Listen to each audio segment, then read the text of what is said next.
Sir मैं आपसे question पूछना चाहती हूँ, आपके कपड़े बहुत स्टाइलिश होते हैं, आपका डिजाइनर कौन है?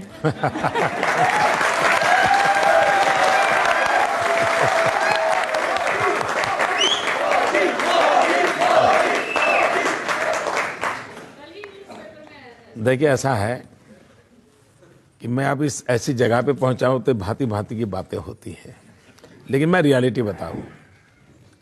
मैं बहुत छोटी आयु में घर छोड़ दिया तो एक छोटे से झोले में ही मेरा सामान रहता था। मैं करीब 40-45 साल से परिव्राजक के नाते घूम रहा हूं और करीब 40 साल मैंने भिक्षा मांग करके खाया है। मैं लोगों के घर में भिक्षा मांग करके खाता था। अब मेरा सामान कम रहे और कपड़े खुद धोता था, तो कपड़े धोने में ज़्यादा तकलीफ नहीं हो, तो मैंने क्या किया, मेरा एक कुर्ता था लंबी स्लीव वाला, तो मुझे लगा कि ये जगह ज़्यादा लेता है, धोने में मेरा टाइम जाता है और बैग में, तो मैंने खुद ने काट दिया और उसमें से मेरा हाफ स्लीव बन गया। और ये कई 25-30 साल से मैं ऐसे ही कपड़े पहनता हूँ। दूसरी बात है, ये बात सही है कि मुझे ढंग से रहना, साफ सुथरा रहना, थोड़ी कलर कॉम्बिनेशन की ईश्वर ने कमाल दी है, तो मैं अपने तरीके से कर रहा हूँ। लेकिन चूंकि परमात्मा ने मुझे कुछ दिया है, हर चीज में मैं ठीक फिट बैठ जाता हूँ।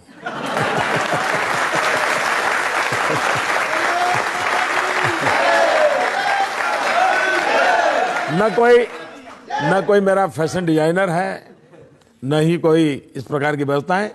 जरूर टेलर तो लगता है, तो टेलर के वो बनाता है और वही मेरी गाड़ी चलती है। लेकिन मुझे अच्छा लगा ये सुन करके कि मैं कुछ ढंग से रहता हूँ। कोई जानता नहीं था जी आपके जीवन के बारे में, अभी थोड़े दिन पहले पता चला आप स्टेशन पर चाय बेचते थे। ये बात सही है कि मैं खुद इन चीज़ों को ज़्यादा बताता नहीं हूँ। गुजरात में लोगों को काफ़ी पता है, गुजरात में कोई नया नहीं है। लेकिन अब जरा गुजरात के बाहर मेरी बातें बहुत हो रही, तो फिर अपने आप, और आजकल तो मीडिया इतना वाइब्रेंट है कि हमारे जेब से अगर कोई चीज़ गिर भी जाए तो अखबार में तस्वीर आ जाती है।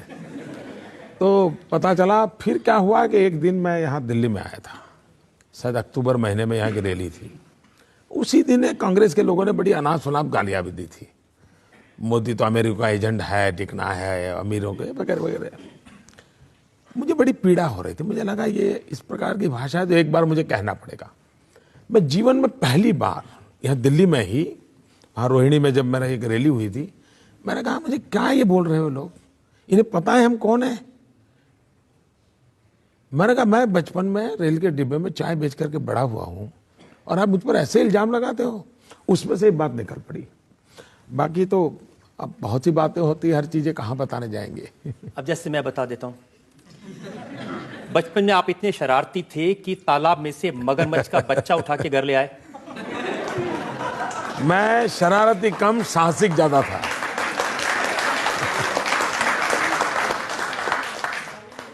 हमारी बात सही है कि थोड़ा मेरे गांव में बहुत बड़ा तालाब है और मुझे तैरने का, पानी में रहने का और कपड़े धोने जाता था तो काफ़ी कुछ। तो एक दिन ले आया, फिर स्कूल ले गया तो हमारे टीचर वगैरह बड़े परेशान हो गए।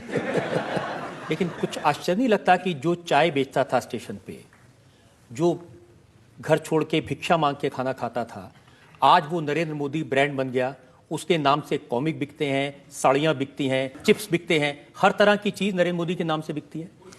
आश्चर्य तो है, मुझे जरूर आश्चर्य है, आपकी बात से मैं सहमत हूँ, क्योंकि मेरा जो बैकग्राउंड है आज भी मेरा परिवार, आप जब आश्चर्य होगा, मैं एक देश के समृद्ध राज्य का मुख्यमंत्री हूँ, लेकिन मेरी माँ आज भी 8 बाय 8 के कमरे में रहती है।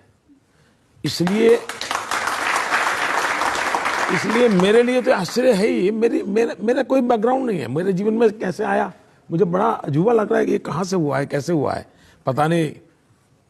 जनता की क्या इच्छा है या नियति क्या क्या इच्छा है, मैं खुद ही सोच नहीं सकता हूँ। और मुझे भी कोई अगर देश के लोग सुनते हैं, कोई गाइड करे कि ऐसा मेरे जीवन में कैसे आया होगा, तो मैं भी समझना चाहूँगा।